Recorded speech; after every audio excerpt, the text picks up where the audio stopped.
Hello నమస్తే. నేను journalist Srinivas. ఈరోజు న్యూస్ అనాలిసిస్‌లో ముందుగా 'దిశ' పేపర్‌లో వచ్చిన వార్తలను చూద్దాం.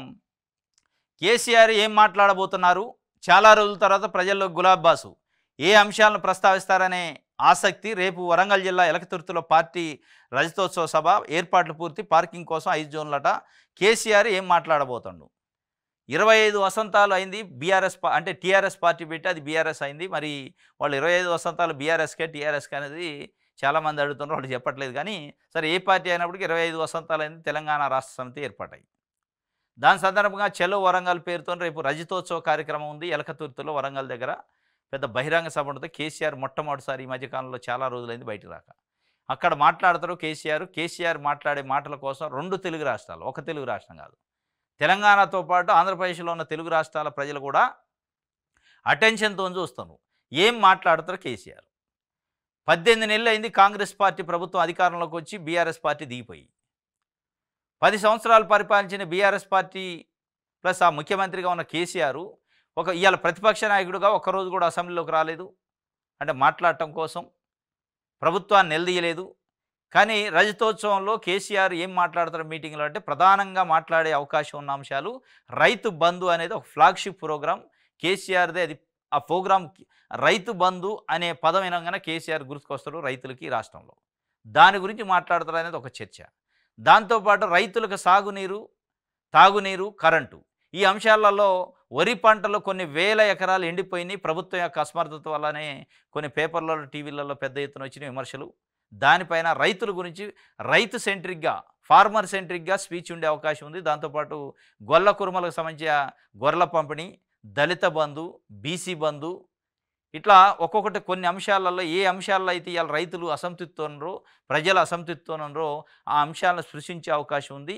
10 సంవత్సరాలు ఏ ప్రోగ్రామ్ చేసి ప్రజల గుండెల్లో చిరస్థాయిగా నిలిచిండో కేసీఆర్ ఇలా, మళ్ళీ కేసీఆర్ ఇవాళ 18 నెలలు అయినా ముఖం చూపిపోయినా కానీ కేసీఆర్ని ప్రజలు దేనికోసం అయితే గుర్తుపెట్టుకున్నారో, ఏ స్కీములని ఉద్దేశించి అయితే ఆయన ఫోటో వాళ్ళ గుండెల్లో ఉందో, రైతు బంధు కానీ, రైతు భరోసా వీళ్ళు పేరు పెట్టారు, కళ్యాణ లక్ష్మి కానీ, రైతులకు సాగునీరు, తాగునీరు ఇచ్చే దాంట్లో కానీ, రైతులకు కరెంట్ ఇచ్చే దాంట్లో కానీ, రైతులకు విత్తనాలు, ఎరువులు ఇచ్చే దాంట్లో కానీ ఎక్కడా కూడా వైఫల్యం లేకుండా, చెప్పులు వరుసలో పెట్టి క్యూ లైన్లలో నిలబడే పరిస్థితి లేకుండా, కరెంటు కట్టింగులు లేకుండా, ఇట్లాంటి పంటలు ఎండిపోకుండా చాలా విషయాలలో సక్సెస్ఫుల్గా చేసిండు అనేది రైతాంగంలో ఉన్న ఒక భావన.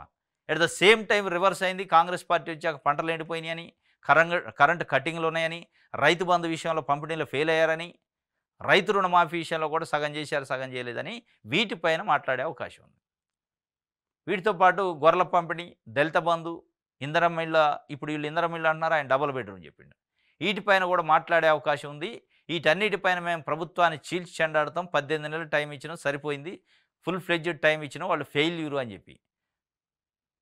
ఈ కంచె గచ్చిబౌలి ఇష్యూ గురించి కూడా మాట్లాడతారంటే దాంట్లో మాట్లాడకపోవచ్చు. ఎందుకంటే ఆయన గతంలో చేసిన కామెంట్లు యూనివర్సిటీలకు అంత భూమి అవసరం లేదు అనే విషయాలు, వాళ్ళు కూడా భూములు అమ్మారు కాబట్టి అది మాట్లాడకపోవచ్చు. కానీ రైతు సెంట్రిక్గా, రైతు కేంద్రంగానే మాట్లాడే అవకాశం. ఎందుకంటే రైతులే ఇవాళ అసంతృప్తితో ఎక్కువ ఉన్నారు.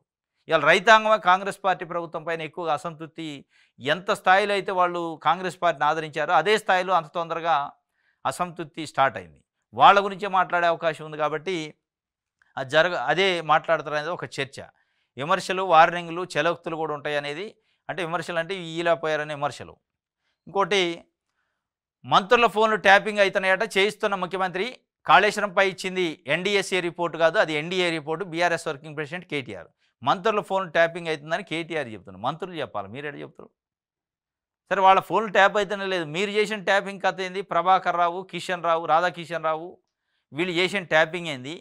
ఆ ట్యాపింగ్ గురించి ముఖ్యమంత్రిగా అప్పుడున్న కేసీఆర్ని ప్రతిపక్షంలో ఉన్నప్పుడు విలేకరులు అడిగితే ఆయనే అన్నాడు,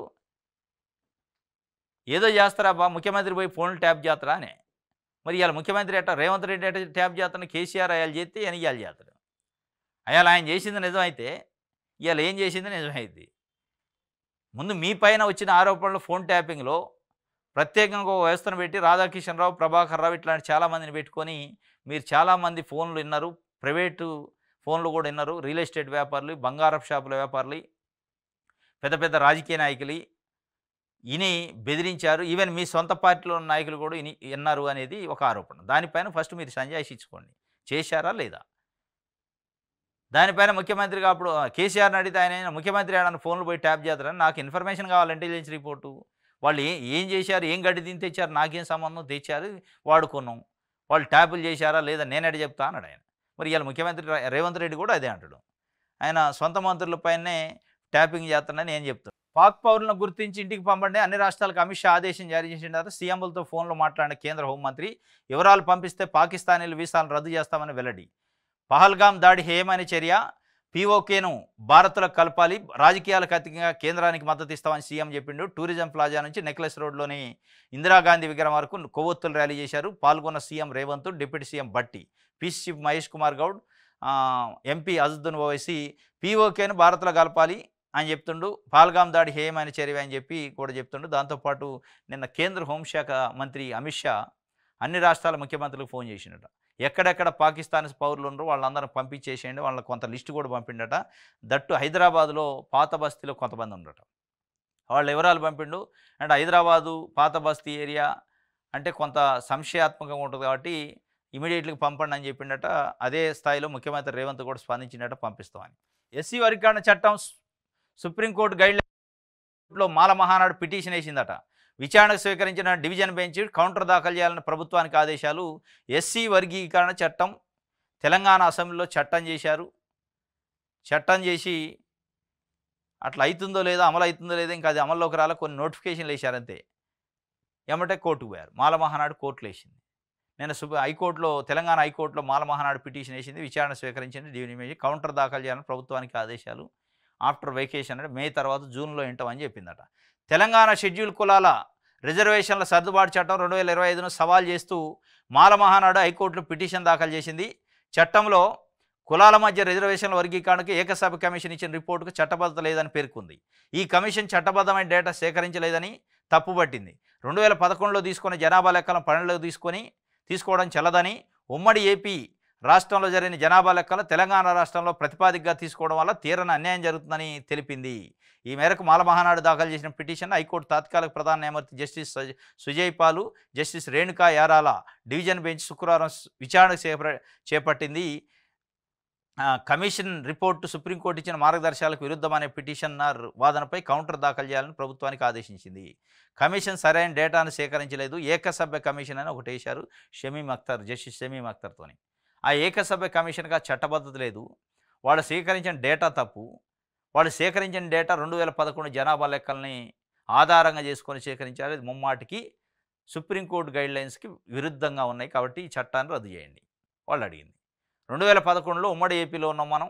ఉమ్మడి ఏపీలో జనాభా లెక్కలను బేస్ చేసుకొని ఎట్లా వర్గీకరణ చేస్తారు? అసలు ఏకసభ్య కమిషన్ ఎక్కడి నుంచి తీసుకుంది డేటా? ఇదంతా తప్పులు తడగుంది కాబట్టి దాన్ని రద్దు చేయాలి. జనాభా లెక్కలు కొత్తగా వచ్చాక చేయాలి. ఎంపరికల్ డేటా లేదు అనేది వాళ్ళు చెప్తున్నారు. ఆ డేటా పైన ప్రధానంగా వేశారు. అది మొత్తానికైతే డివిజన్ బెంచ్ తీసుకుంది. కేసునైతే తీసుకొని గవర్నమెంట్కి నోటీసులు ఇచ్చింది. మే తర్వాత ఇంటమని చెప్పింది. ఇది ఒక వార్త. తీర్మానం మల్లన్నకు హైకోర్టు నోటీసులు ఇచ్చిందట. కేటీఆర్పై చేసిన ఫిర్యాదు కౌంటర్ దాఖలు చేయాలని సూచన. మేడిపల్లి పోలీస్ స్టేషన్లో తనపై నమోదైన కేసును కొట్టేయాలంటే కేటీఆర్ దాఖలు చేసిన పిటిషన్ విచారణలో భాగంగా చింతపండు నవీన్ కుమార్ అలియాస్ తీర్మానం మల్లన్నకు హైకోర్టు నోటీసులు జారీ చేసింది. కేటీఆర్పై ఫిర్యాదు చేసిన ప్రతివాది తీర్మానం మల్లన్న తమ వాదనలతో కౌంటర్ దాఖలు చేయాలని శుక్రవారం నోటీసులు జారీ చేసింది. ఎమ్మెల్సీ ఎన్నికలప్పుడు కాంగ్రెస్ తరఫున పోటీ చేసిన తనకు వ్యతిరేకంగా నకిలీ వీడియోలు క్రియేట్ చేసి ప్రతిష్టను దెబ్బతీశారని ఆరోపిస్తూ కేటీఆర్ ప్లస్ సూర్యాపేట ఎమ్మెల్యే జగదీష్ రెడ్డిపై మల్లన్న ఫిర్యాదు చేశారు. ఈ కేసులో కేటీఆర్, జగదీష్ రెడ్డి వేసిన పిటిషన్ శుక్రవారం జస్టిస్ మౌసామి భట్టాచార్య విచారించారు. పిటిషన్ల తరపున న్యాయవాది వాదిస్తూ రాజకీయ కక్ష సాధింపుతో కేసు నమోదు చేశారని అభియోగాలకు ఆధారాలు ఇవ్వన్నారు. పిటిషనర్లు వ్యక్తిగతంగా ఎవరిని ఉద్దేశించి వ్యాఖ్యలు చేయలేదన్నారు. ప్రతివాదులకు నోటీసు ఇచ్చిన న్యాయమూర్తి విచారణ జూన్ 13కు ఆదేశిండు. తీర్మానం వలన కేటీఆర్ పైన సూర్యాపేట ఎమ్మెల్యే జగదీష్ రెడ్డి పైన కేసు పెట్టిండు. ఎమ్మెల్సీ ఎన్నికల్లో పోటీ చేసిండు కదా, గ్రాడ్యుయేట్ ఎమ్మెల్సీ ఎన్నికల్లో లాస్ట్ టైం కాంగ్రెస్ పార్టీ నుంచి. అప్పుడు ఆయన గురించి కొన్ని వీడియోలు రిలీజ్ చేసి నా పరువుని ప్రతిష్టకి భంగం కలిగించారు, ఫేక్ వీడియోలు క్రియేట్ చేసి అని కేటీఆర్ పైన జగదీష్ రెడ్డి పైన ఆయన పరువు నష్టం దావా చేసిండు. కేసు పెట్టిండు. ఆ కేసు పైన కేసు కొట్టేయండి అని హైకోర్టుకు పోయారు వీళ్ళు. మేడిపల్లికి పోలీస్ స్టేషన్లో కేసు పెడితే ఆ కేసు కొట్టేయండి అని హైకోర్టుకి కేటీఆర్, జగదీష్ రెడ్డి పోతే దానిపైన తీర్మానాలకు నోటీసులు ఇచ్చింది. వాళ్ళు పెట్టిన కేసు పైన మీ కౌంటర్ ఏందో ఇయ్యండి. మరి ఆయన ఏం సంబంధం లేదంటుండు. అదంతా తప్పుడు కేసు అంటుండు. నువ్వు ఎవరైనా ఇవ్వమంటే దానిపైన మళ్ళా నెక్స్ట్ జూన్‌లో పడ్డదట. సాక్షి చూద్దాం. పాక్‌ను ముక్కలు చేయండి. పాక్ ఆక్రమిత కాశ్మీర్‌ను భారత్‌లో కలపండి. సీఎం రేవంత్ రెడ్డి సంచలన వ్యాఖ్యలు చేసిండు. అసదుద్దీన్ ఓవైసీని పక్కన పెట్టుకొని చెప్పిండు. పాక్‌ను ముక్కలు చేయండి. పాక్ ఆక్రమిత కాశ్మీర్‌ను పీఓకేను భారత్‌లో కలపండి. దానికి మేము మద్దతు ఇస్తాం అంటుండు. బంగ్లాదేశ్‌ని ఏర్పాటు చేసిన ఇందిరాగాంధీని ఆదర్శంగా తీసుకొని దాడులు చేయండి. ఉగ్రముఖులకు గట్టిగా జవాబు ఇవ్వండి. మేమంతా మీ వెంటే ఉంటాం. ప్రధాని మోదీని ఉద్దేశించి సీఎం రేవంత్ పహల్గామ్ ఉగ్రదాడికి వ్యతిరేకంగా హైదరాబాద్లో కొవ్వొత్తుల ర్యాలీ, మృతులకు నివాళి, పాక్ వ్యతిరేకంగా నినాదాలు. పాల్గొన్న మంత్రులు మహేష్ కుమార్ గౌడ్, అసదుద్దీన్ ఓవైసీ, అజారుద్దీన్ తదితరులు పాల్గొన్నారట. ఇది ఒకటైతే ఈ నెల 30లోగా వెళ్ళిపోండి. తెలంగాణలోని పాకిస్తాన్లకు డీజీపీ ఆదేశం జారీ చేసింది. పాత బస్తీలో 200 మందికి పైగా పాకిస్తాన్లో ఉన్నట్టు కేంద్రం ప్రకటన చేసింది. 200 మంది ఉన్నారట పాత బస్తీలో, హైదరాబాద్ పాత బస్తీలో. వాళ్ళందరూ ఈ నెల 30లోగా అంటే ఇంకొక 5 రోజుల్లో ఈ రాష్ట్రం విడిచి వెళ్ళిపోండి అని చెప్పి చాలా స్ట్రాంగ్ వార్నింగ్ అయితే డీజీపీ ఇచ్చిండు. మరి వాళ్ళు వెళ్తారా లేరా చూడాలిగా. ప్రజల ఆకాంక్షల నుంచి పుట్టిన పార్టీ బీఆర్ఎస్ అట. నాతో సహా అందరం కేసీఆర్ సైనికులమే. వరుస ఎన్నికలతో రాజకీయ పరిణితి సాధించాం. ఏడాదిన్నరలో రేవంత్ ప్రభుత్వం తేలిపోయింది. ఎన్డీఎస్ఏ నివేదిక కాదు, అది ఎన్డీఏ రిపోర్ట్ అని సాక్షి ఇంటర్వ్యూలో చెబుతుండు. ప్రజల ఆకాంక్షల నుంచి పుట్టిందట పార్టీ. పుట్టి ఉండొచ్చు, కానీ ప్రజల ఆకాంక్షల్ని, తెలంగాణ సెంటిమెంట్ తుంగలో దూకి మల్లారెడ్డిని, పువ్వాడ అజయ్ కుమార్ని, ఎర్రబెల్లి దయాకర్ రావుని, తలసాని శ్రీనివాస్ యాదవ్ లాంటి సమైక్యవాదుల్ని ఎప్పుడైతే మీ క్యాబినెట్లో పెట్టుకున్నారో అక్కడ ప్రజల ఆకాంక్షలు లేదు, తెలంగాణ ఆకాంక్షలు లేదు. దట్టు బీఆర్ఎస్ అనే పార్టీ పెట్టారు టీఆర్ఎస్ నుంచి. అప్పుడు ఆకాంక్షలన్నీ పోయినట్టే. పుట్టినప్పుడు ఆకాంక్షలు ఉన్నాయి, తర్వాత లేదు. ఆంధ్రజ్యోతి చుక్క నీరు పోనేమంటాడు సింధు జలాల నుంచి అమిత్ షా. ఉగ్రవాదానికి ఊతమిస్తున్న పాకిస్తాన్కు భారత్ నుంచి ఒక్క చుక్క నీరు కూడా వెళ్లకుండా చూసే పూచి మాది. ఆ దిశగా తీసుకోవాల్సిన చర్యలపై కసరత్తు చేస్తున్నాం. హోంమంత్రి అమిత్ షా నేతృత్వంలో భేటీ అనంతరం జలశక్తి మంత్రి సిఆర్ పాటిల్ వెల్లడించాడు. సరే, ఇదంతా ఒక ఎత్తు అయితే చుక్క నీరు పోనీయద్దు, వాళ్ళని పాకిస్తాన్ పైన చర్యలు తీసుకోవాల్సిందే, ఉగ్రవాదుల్ని లేపేయాల్సిందే, ఏరేయాల్సిందే, ఏ కలుగులో ఉన్నా పట్టుకు రావాలి. అది దాంట్లో డౌట్ లేదు, 100%. కానీ ఇదంతా జరుగుతున్నప్పుడు మనం 140 కోట్ల మంది భారతీయుల ఆత్మ పైన దాడి ఒక టూరిస్టుల పైన దాడే కాదని ప్రధానమంత్రి మోడీ గారు చెప్పిండు.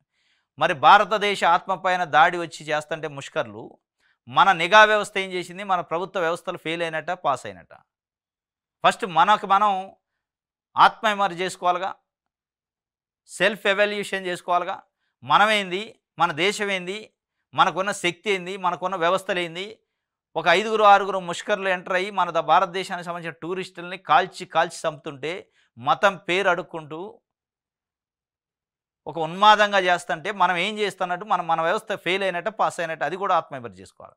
ఇది ఏదో జరిగింది మొత్తాన్ని తీసిపోయి పాకిస్తాన్ మీద దోషేద్దాం, ముష్కర్ల మీద దోషేద్దాం అంటే తప్పు చేసినోడి మీద తోసేయచ్చు. కానీ తప్పుకి మనం కూడా బాధ్యత ఉండాలి కదా. మన బాధ్యత ఎంత? ఇదే విషయాలలో నరేంద్ర మోడీ ప్రధానమంత్రిగా ఉన్నప్పుడు ఏదైనా ఒక భారతదేశానికి మంచి జరిగిందనుకో, దాన్ని ఎవరు ఖాతాలు వేస్తారు? ఎస్, నరేంద్ర మోడీ అత్యంత శక్తివంతమైన ప్రధానమంత్రి కాబట్టి జేషిండు, ధీరుడు, వీరుడు అంటారు.